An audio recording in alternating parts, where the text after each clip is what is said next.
আজকে আমাদের সকালের খাবার হচ্ছে পান্তা ভাত। বাঙালির ঐতিহ্য পান্তা ভাত। নিয়ে নিচ্ছি পেঁয়াজ, গাছের কাঁচামরিচ, তেলে মুচমুচে ভাজা শুকনো মরিচ, ডিম ভাজি। সাথে নিয়ে নিচ্ছি লাল মরিচের ভর্তা।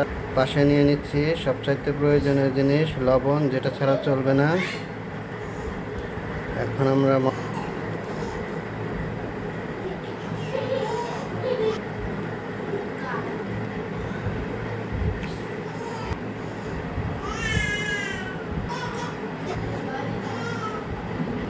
গপা গপ খাওয়া শেষ হয়ে যাচ্ছে।